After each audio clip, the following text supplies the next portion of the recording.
The spire of consensus pierced the violet stratosphere of Kalar Prime like a needle of obsidian driven into the beating heart of the sky, a monument to 100,000 years of unwavering order. Inside the grand chamber, the air was thick with the scent of burning incense and the ozone tang of high-energy projection fields, a sensory mixture that had defined the governance of the galactic dominion for eons. The light here was dim, filtered through stained, crystalline viewports that turned the twin suns' brilliance into a somber, religious gloaming, illuminating the floating podiums where the high exarchs drifted in anti-gravitational repose. They were the architects of history, the keepers of the peace, and the absolute rulers of the known star systems, their biological distinctiveness masked by the ceremonial robes of woven platinum mesh that shimmered with every calculated breath. Below them, in the amphitheater of judgment, a holographic projection flickered, a representation of a species so biologically unremarkable and technologically crude that its presence in the sacred hall felt like an insult to the very concept of evolution. High Exarch Thaler, a being of slender limbs and multifaceted ocular sensors that rotated independently to observe every corner of the room, leaned forward on his podium, his primary manipulator claw tracing the rim of his data slate. He was old, even by the standards of his long-lived race, and he had seen civilizations rise from the mud only to be crushed beneath the wheel of the Dominion's bureaucracy, or, if they proved recalcitrant, its armadas. This new species, these Terrans, were proving to be an anomaly not of capability, but of audacity. They had not petitioned for entry, they had not offered tribute, they had simply broadcast a message of territorial sovereignty and then gone silent. To Thaler, silence was not a sign of wisdom, it was a void where obedience should be. The silence was an affront. It was a bluff, a primitive posturing mechanism seen in the lower beasts of 1,000 worlds, puffing up their chests to appear larger than the predators that hunted them. "The message is brief, Exarch," intoned Sub-Minister Vrax, his voice amplifying through the acoustic architecture of the chamber, a resonant bass that vibrated against the ribcage of those present. Vrax was a heavy-set creature, armored in natural chitin, representing the militant arm of the Dominion. They claim the sector known as the Orion Arm is under their protection.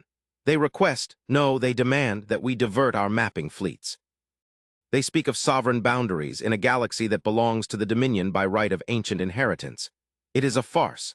Their vessels are blocky, unrefined, leaking radiation like wounded animals. Their transmission encryption was cracked by our cogitators in mere moments. They are children playing with fire, unaware that they are standing in a furnace. Thaler listened, his internal organs tightening with a mixture of annoyance and pity. It was always the same.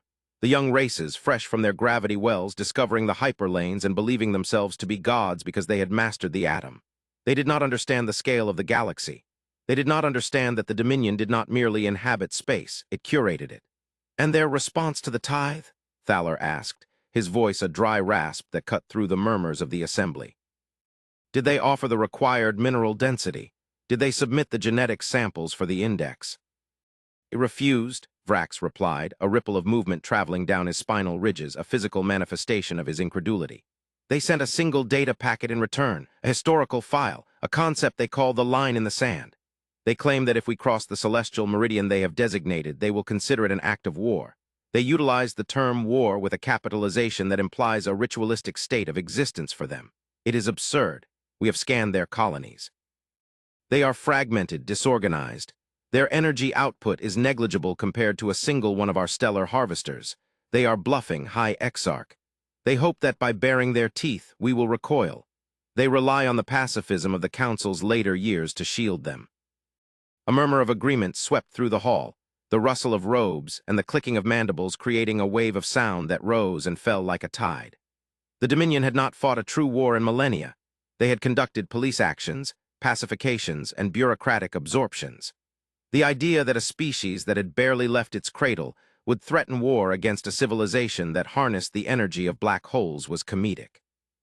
It was a performance, a desperate theater enacted by leaders who knew they were outmatched and hoped to negotiate a surrender from a position of manufactured strength. "Then we shall call this bluff," Thaler decided. His decision final, etched into the record by the scribes who stood in the shadows. "We do not negotiate with primitives who confuse arrogance for diplomacy. Mobilize the 7th Pacification Fleet. Do not send the heavy dreadnoughts. It would be a waste of fuel. Send the cruisers and the suppression frigates. Enter their system, disable their command grid, and tow their flagship to the scrapyards.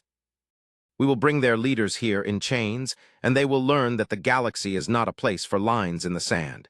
It is a place of order, and we are the authors of that order. The command was given, and the machinery of the Dominion began to turn, grinding with the slow, unstoppable momentum of a glacier. But as the council dispersed, Thaler felt a strange itch at the base of his skull, a primal instinct that had kept his ancestors alive in the dark forests of his homeworld before they had built the cities of glass. The Terran message had been too clean. The translation had been too perfect. They had not screamed, they had stated. And in the lexicon of power, the quiet voice is often the one that carries the knife. The transition from hyperspace was usually a violent affair for the Dominion fleets, a tearing of the fabric of reality that announced their arrival with a gravitational thunderclap intended to shatter the morale of any resistance. Fleet Admiral Calith stood on the bridge of the glory of consensus, watching the swirling vortex of the tunnel collapse into the starlit stillness of normal space. He expected to see the panicked scramble of primitive ships, the erratic energy spikes of a society realizing its doom. He expected the chaotic radio chatter of pleas and surrenders.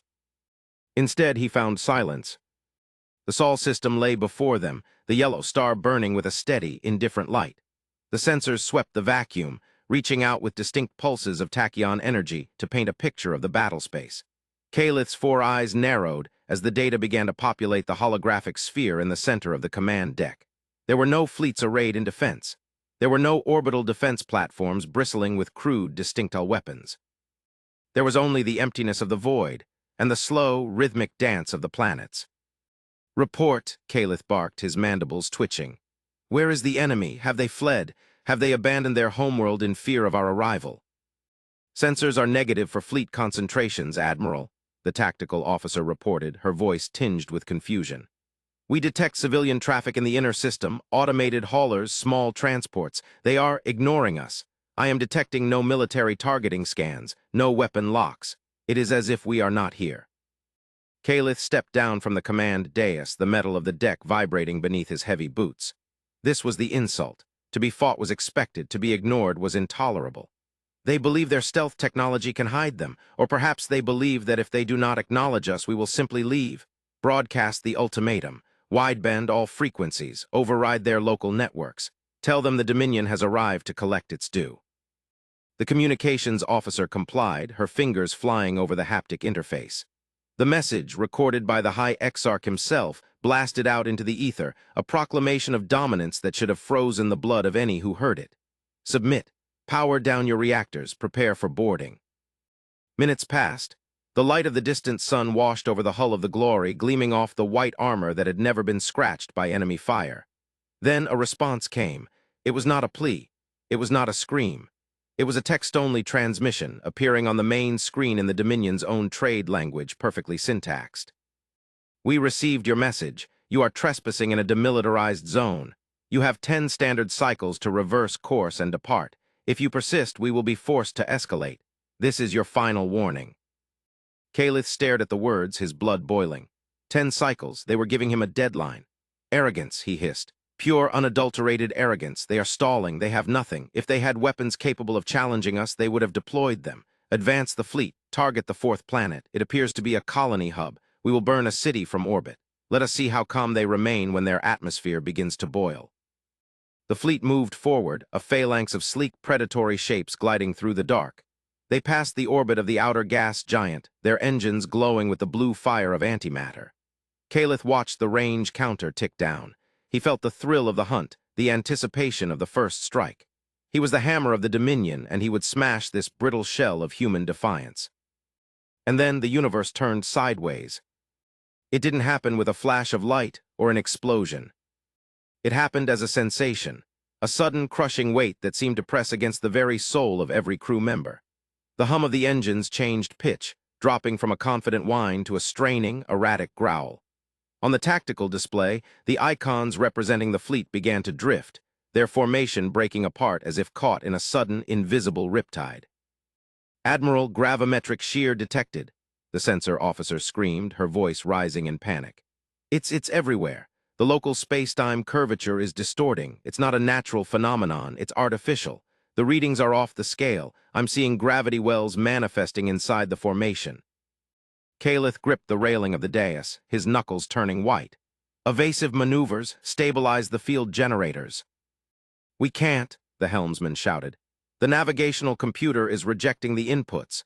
The laws of physics in this sector are changing. Inertial dampeners are failing. Admiral, we are losing velocity. We are being held in place. Outside the viewports, the stars seemed to stretch and warp. The darkness of space was no longer empty. It felt thick, viscous. The mighty ships of the Dominion, vessels capable of traversing the galaxy in weeks, were struggling to move forward against a force they could not see. And then, from the shadow of the gas giant they had just passed, they emerged. They were not ships in the sense that the Dominion understood. They were monoliths, immense slabs of matte black material that absorbed the light of the stars, rendering them as voids against the background of space. They possessed no engines, no visible weapon ports, no bridges. They simply existed, vast and silent, rotating slowly. They were larger than the dreadnoughts Calith had left at home, much larger. Unknown vessels detected, the tactical officer whispered, terror draining the color from her face. Targeting, I can't get a lock. The sensors slide off them. Admiral, they are projecting a localized containment field of absolute zero energy. They are draining us. Our reactors are spiking, trying to compensate for the drain. We are bleeding power into the void. Calith watched in horror as the lights on the bridge flickered and dimmed. The artificial gravity faltered, leaving the crew floating in a nauseating semi-weightlessness. The message on the screen changed. The text disappeared, replaced by a live video feed. The face that appeared was human, but it lacked the fear Calith had expected. It was a woman middle-aged, her hair gray and pulled back in a severe bun. She wore a uniform of dark gray, unadorned by medals or gold braid. Her eyes were tired but sharp as cut glass. She sat in a room that looked more like a university study than a military bridge. I am Admiral Vance of the Terran Defense Grid, she said, her voice calm, conversational. We warned you. We told you that you were crossing a line. You assumed that because we did not posture, we were weak. You assumed that because we did not shout, we were afraid. You made the mistake of confusing civility with inability. Calith tried to speak, to muster the authority of the High Exarch, but his throat was dry. You are using forbidden technology. Gravimetric warfare is banned by the Galactic Concordat. Vance tilted her head slightly, a gesture of mild curiosity. We didn't sign your Concordat, and this isn't warfare, Admiral. If we were waging war, you would already be dead. This is an arrest. You are currently trapped in a hyperdensity suppression field. Your weapons are useless because the chemical reactions required to fire them have been inertially dampened. Your engines are useless because we have increased the effective mass of your ships by a factor of 1,000. You are statues. And now we are going to board you. Calith looked out the viewport. The monoliths were pulsing now, a low, rhythmic thrum that he could feel in his teeth. His fleet, the pride of the Dominion, hung suspended in the dark, powerless toy boats caught in a frozen lake. He realized then, with a sinking dread that went deeper than fear, that the war the Council had laughed about had ended before it had even begun. The bluff wasn't that the humans were strong. The bluff was that they had let the Dominion believe the game was being played on a level field at all. The interrogation, if it could be called that, took place on a station orbiting the moon of the ringed gas giant. High Exarch Thaler had been brought there after the humiliating surrender of the fleet, transported in a shuttle that moved with a silence and smoothness that defied his understanding of propulsion. He was not in a cell. He was in a suite, comfortable, climate-controlled to his native preferences, with a view of the giant planet's rings.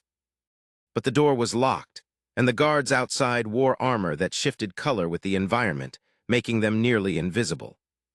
Thaler sat by the window, staring out at the alien grandeur. The shame burned in him. The Council had been wrong, catastrophically wrong. The humans were not a minor power. They were an elder race in the making, hiding in the guise of a fledgling. The technology required to suppress a fleet without firing a shot. It implied a mastery of fundamental forces that the Dominion treated as theoretical physics. The door slid open with a whisper.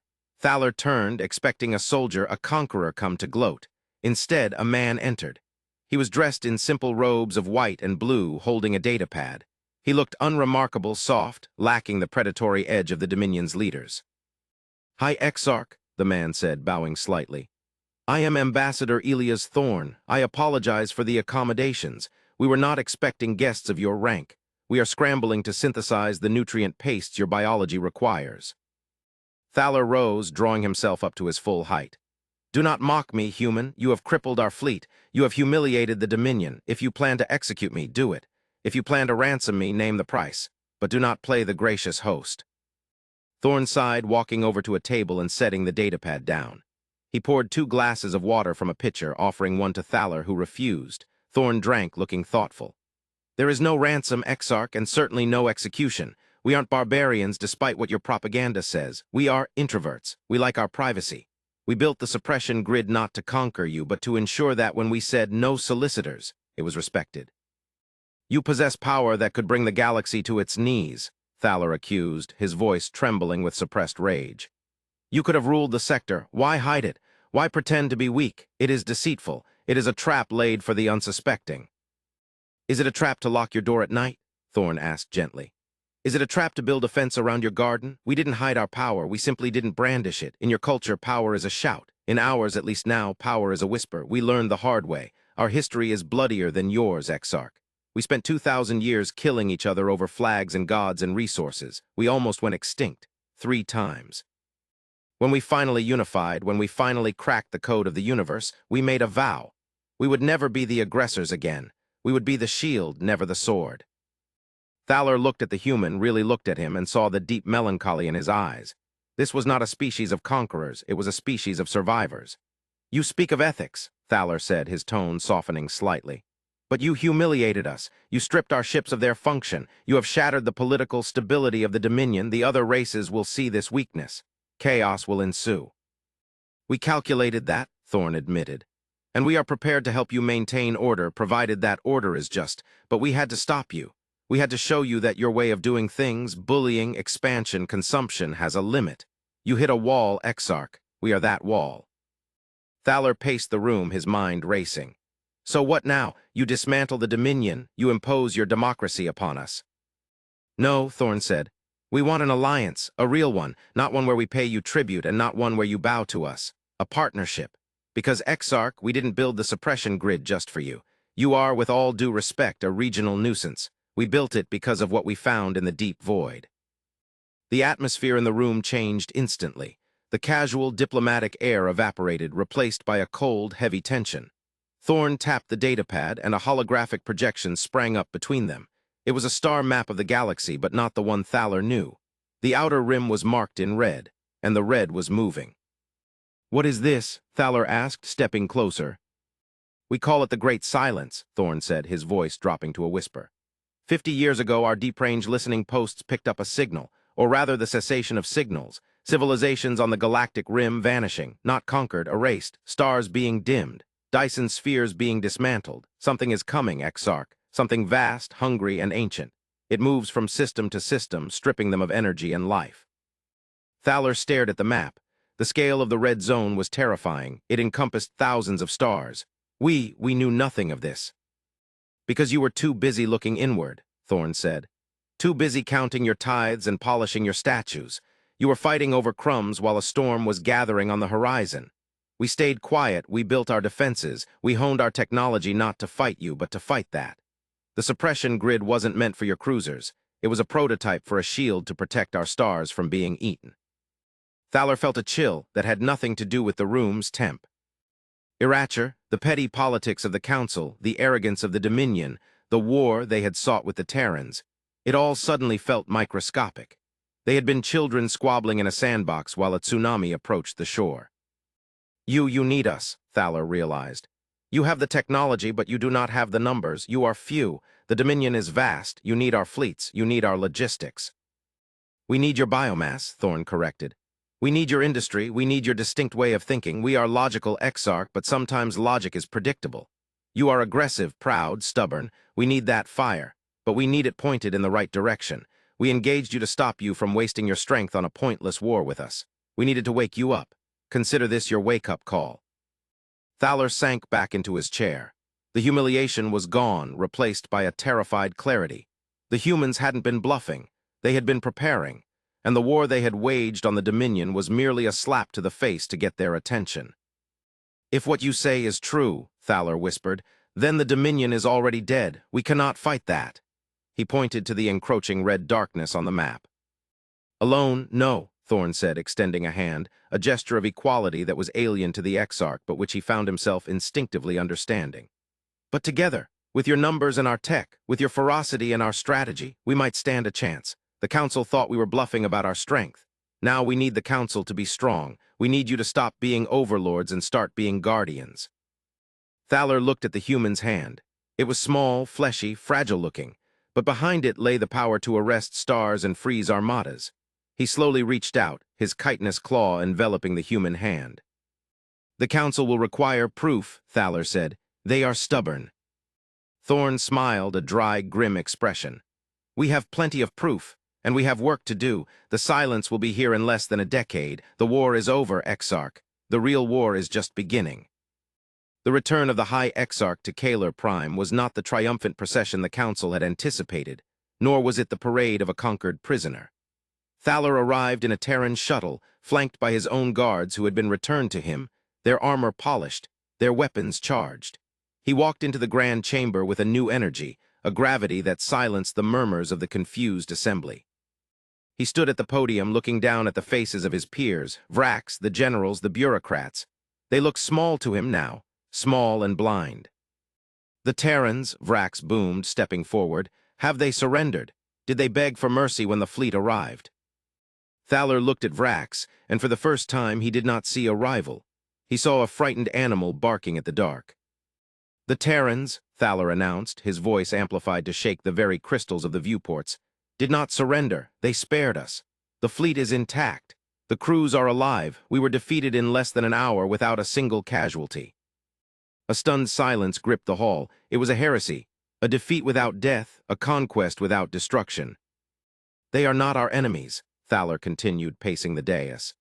They are our teachers, and they are our saviors. We have spent millennia gazing at our own reflections, believing we were the masters of the universe.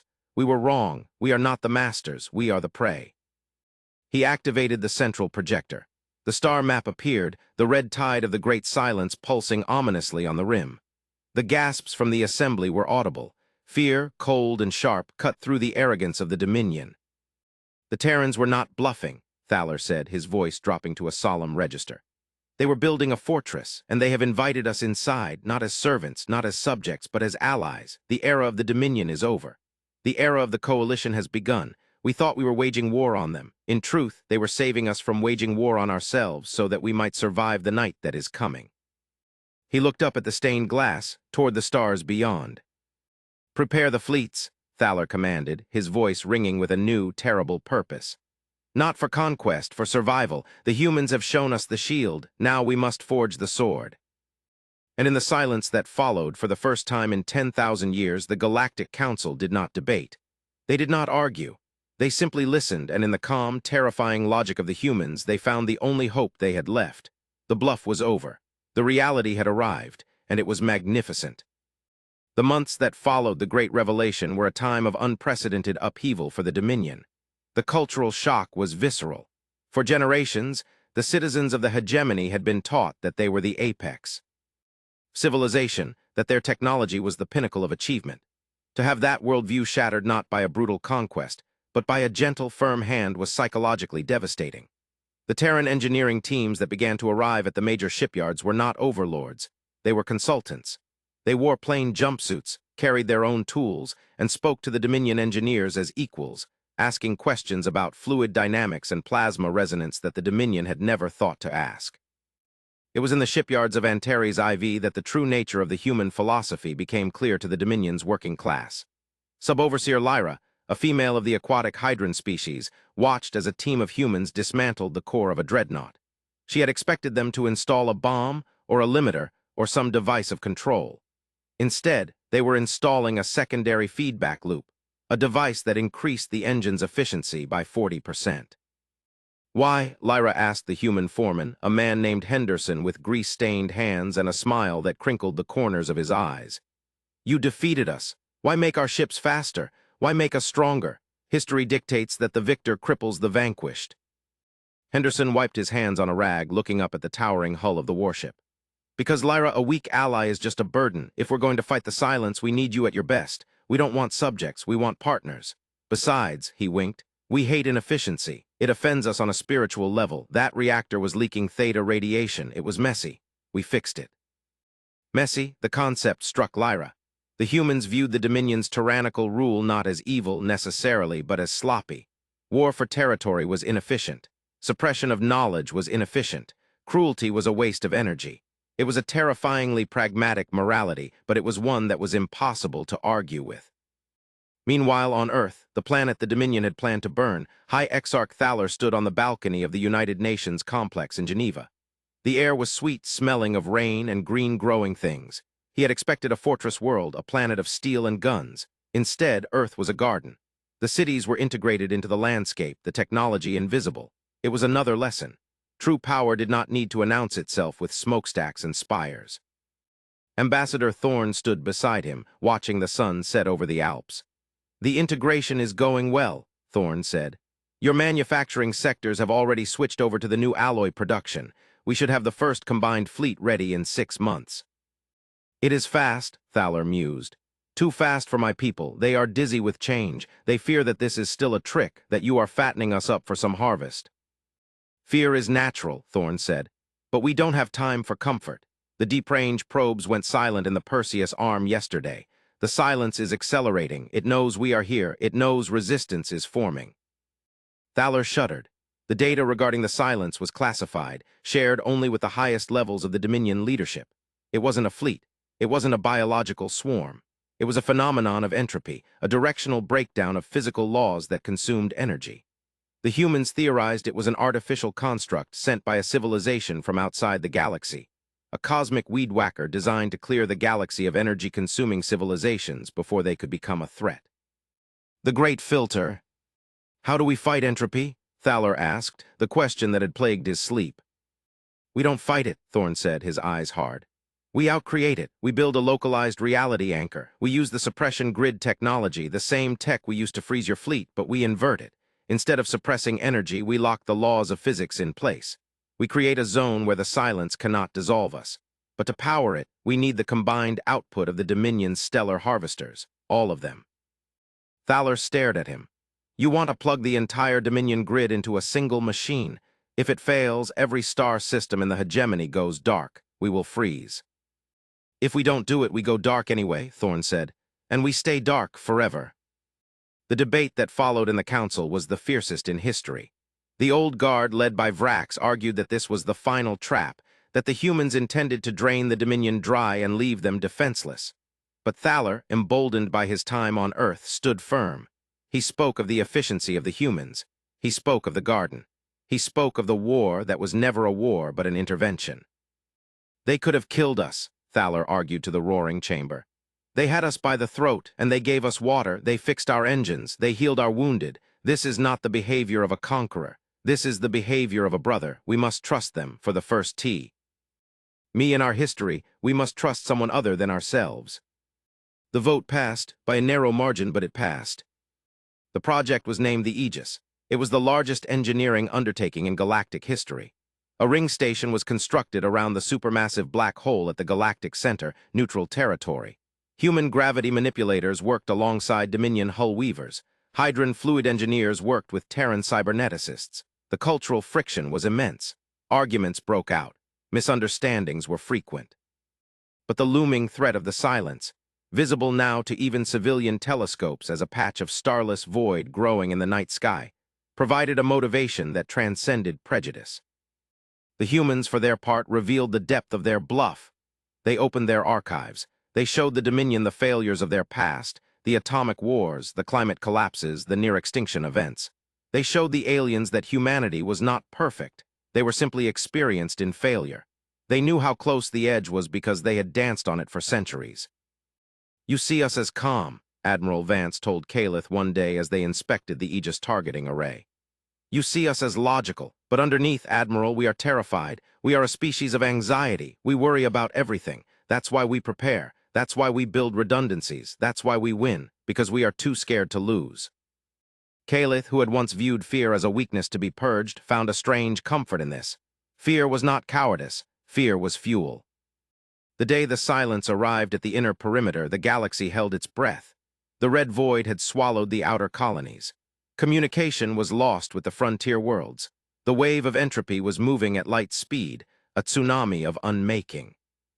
Thaler stood on the command deck of the Aegis, surrounded by a crew of mixed species. Humans, Valeri, Hydrons, Xylo, they wore a unified uniform, black and silver. The symbols of the Dominion and the Federation were gone, replaced by a single icon, a shield. Energy draw is at 90%, a human technician reported. Stellar harvesters are locked in. The Dominion grid is redlining. Hold it together, Calith ordered from the tactical station. If the grid fractures, the feedback will vaporize this station. Thorn stood by the main view screen. The silence was visible now, a distortion in space where the stars simply stopped. It was rushing toward them. Initiate the inversion, Thorn said softly. Thaler placed his hand on the activation panel. Beside him, Vance did the same. It was a dual-key system. Neither species could activate it alone. It was the ultimate symbol of their trust. Together, Thaler said. Together, Vance echoed. They turned the keys. The Aegis screamed. The reality around the galactic core twisted. The energy of 1 billion stars, channeled through the Dominion's harvesters and focused by Terran lenses, was pumped into the supermassive black hole. The black hole didn't grow, it sang. A wave of pure, ordered reality blasted outward, a shockwave of preservation. It met the silence at the edge of the core systems. The collision was silent, but it was felt telepathically by every sentient being in the galaxy. It was the feeling of a heavy door slamming shut against a storm. The red void crashed against the invisible wall of the Aegis field. The entropy tried to dissolve the energy, but the energy was locked, immutable, absolute. For 3 days, the struggle continued. The grid flickered, planets experienced brownouts, ships lost power, but the wall held. The humans poured every ounce of their processing power into stabilizing the math. The Dominion poured every ounce of their industrial output into stabilizing the grid. And then the silence broke. Unable to consume the hardened reality of the galaxy, the entropic wave diverted. It flowed around the galaxy, like water around a stone, dissipating into the intergalactic void, seeking easier prey. The cheer that went up on the Aegis was a sound that defied biology. It was a roar of 24 species, united in survival. Thaler found himself embracing Thorn, his chitinous armor clacking against the human's robes. Tears, or their alien equivalent, flowed freely. They had done it. They had looked into the abyss, and the abyss had blinked. In the aftermath, the galaxy was changed forever. The Dominion did not dissolve, but it evolved. The Council remained, but it was no longer a tool of suppression. It was a forum of cooperation. The Terrans did not rule, they advised. They returned to their worlds, to their gardens and their universities, content to be the librarians of the galaxy, the keepers of the shield. But the bluff was remembered. It became a legend told in the nurseries of 100 worlds. The story of the time the Galactic Council thought the humans were weak. The story of the empty space where a fleet should have been. The story of the Wa. Or that lasted 1 hour and saved a civilization. Thaler, now retired, sat in his garden on Kaler Prime watching the stars. A human shuttle landed on his pad, a personal visit from Elias Thorn. They were old friends now. It is peaceful, Thaler said, pouring a drink for the human. But I wonder, the silence it diverted, it is still out there. Will it return? Thorn took the drink, looking up at the night sky. Maybe, or maybe something else will come. The universe is a dark forest, Thaler. And we are the hunters? Thaler asked. Thorn smiled, that same tired, gentle smile he had worn in the interrogation room years ago. No, old friend, we aren't the hunters, we're the fire, and as long as we burn together, the shadows can't touch us. Thaler nodded, sipping his drink. He thought back to the day he had ordered the fleet to attack, the arrogance, the blindness. He thanked whatever gods watched over them that the humans had been the ones to answer the call. He thanked them for the bluff. For in the end, the humans hadn't just waged war on the Dominion. They had waged war on the very idea of inevitable doom, and they had won.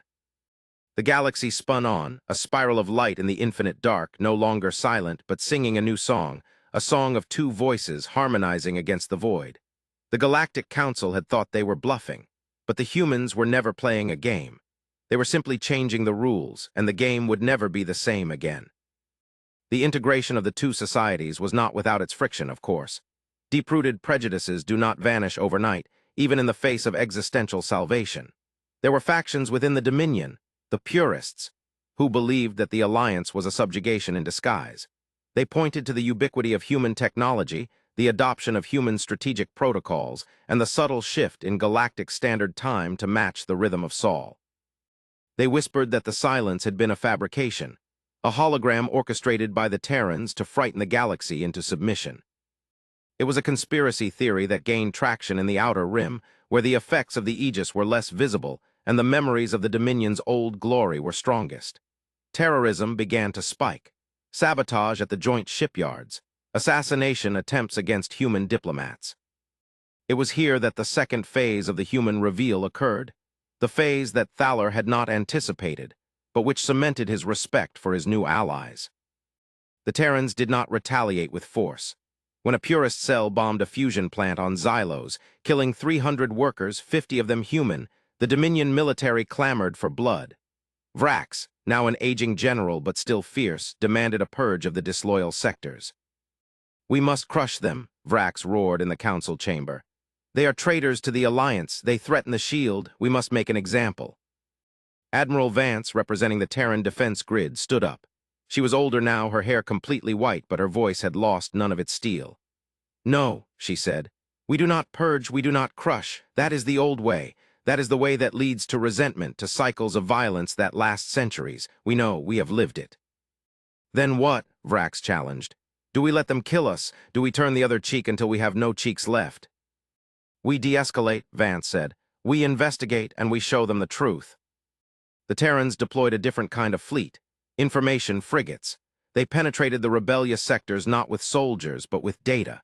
They broadcast the raw sensor logs of the silence. They showed the unedited footage of the Aegis activation. They opened the communication channels and invited the purist leaders to debate live on the galactic network. It was a gamble. The Dominion leaders were terrified. They were used to controlling the narrative, to censorship. To give the rebels a platform seemed like madness. But the humans understood something about the psychology of dissent. Dissent grows in the dark. It feeds on the idea that the truth is being hidden. By flooding the system with transparency, by refusing to fight the war the rebels wanted, the humans starved the fire of oxygen. The debate was watched by trillions. A purist leader, a charismatic Valari named Zither, railed against the human infection. He accused them of tyranny. And facing him was not a soldier, but a historian.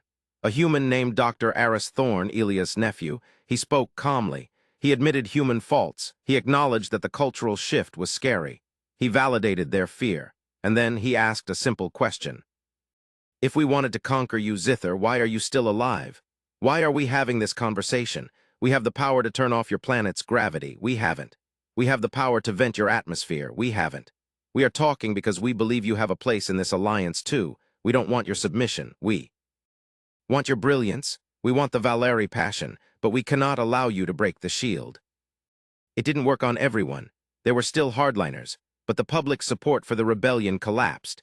The average citizen saw the contrast, the screaming demagogue versus the calm, rational scholar.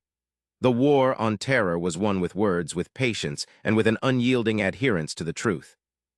Thaler watched it all from his retirement, and he realized that the humans were playing a game so advanced that the Dominion hadn't even known the rules existed. They weaponized empathy. They tacticalized patience. They made peace more exciting, more heroic than war. Years turned into decades. The Alliance solidified into the Galactic Federation of Systems. The scars of the past faded. The Great Silence remained a dark memory, a boogeyman to frighten children, but the shield of the core, the Aegis, remained active, a constant reminder of the vigilance required to survive. Humanity changed too. They became less insular. They adopted Valeri art, Hydran meditation, Dominion architecture. They softened. They learned that they didn't have to be the lonely guardians on the wall forever. They learned to trust. And on the 100th anniversary of the war, a monument was unveiled on the moon where Thaler had been held. It was a simple statue, a human hand clasping a Dominion claw. The inscription was not a boast. It was not a declaration of victory. It was a quote from an old Terran philosopher, translated into the 12 primary languages of the Federation. We do not inherit the galaxy from our ancestors. We borrow it from our children. As the ceremony concluded, a young human girl looked up at the statue, holding the hand of her Valeri friend. "Did we really fight them?" she asked. The Valeri child blinked his 4 eyes. "My grandfather says it wasn't a fight. He says it was a misunderstanding. He says the humans were just waiting for us to catch up." "Catch up to what?" "To the idea that we're all in the same boat," the Valeri said, looking at the stars. High above them, beyond the atmosphere, the glory of Consensus, now refitted as a deep space exploration vessel, drifted past the Aegis station. Its captain was a human. Its first officer was a Dominion exarch. They were charting a course for the Andromeda galaxy, looking for new friends, new dangers, and new horizons. The bluff was long forgotten. The war was a footnote, but the unity it forged was the strongest material in the universe.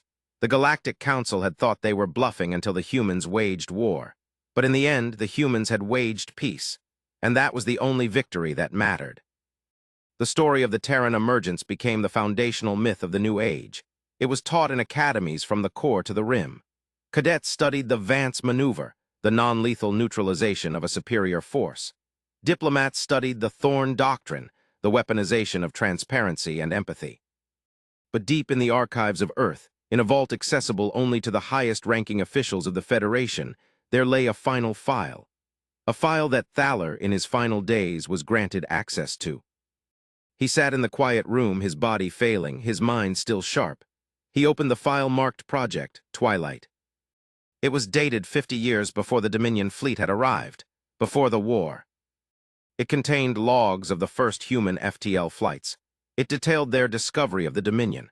It detailed the terrified debates of the early Terran leaders. They had seen the Dominion's size, its power, its cruelty. They had known, instantly, that they could not win a conventional war. So they had invented the bluff. The suppression grid, it wasn't a master weapon. It was a desperate, unstable prototype. It burned out the emitters after one use. If the Dominion fleet had waited another 10 minutes, the field would have collapsed. The humans would have been defenseless. The Great Silence? Real, yes. But the data had been exaggerated. The speed of its approach had been tripled in the simulations shown to the Dominion. The humans had manufactured the urgency to force the alliance. Thaler read the files, his heart's beating slow and heavy. They had been bluffing. The entire time. The godlike power, the calm confidence, it was all a performance. A desperate, terrified species putting on a mask of omnipotence to scare a bully into becoming a friend. They had gambled their entire existence on the psychological profile of the High Exarch. They had bet everything that Thaler was smart enough to fold. Thaler began to laugh, a dry, wheezing sound that echoed in the vault. He laughed until tears ran down his face. They had tricked him, they had tricked everyone, and in doing so they had saved everyone. He closed the file. He would not reveal it. The galaxy needed the legend. It needed to believe in the unshakable strength of the Terrans. It needed the myth of the shield. But as he walked out of the vault, leaning on his cane, Thaler felt a new surge of admiration for the little pink creatures from the third rock. To have the power is one thing. To feign it when you are trembling in the dark, and to do it with such conviction that you reshape the destiny of a galaxy, that is true courage. "You were bluffing," he whispered to the air, smiling at the memory of Elias Thorne. "You magnificent liars, you were bluffing the whole time." And somewhere in the great cosmic joke of the universe, he felt the human spirit winking back. The game was won, the bluff held, and the stars were safe.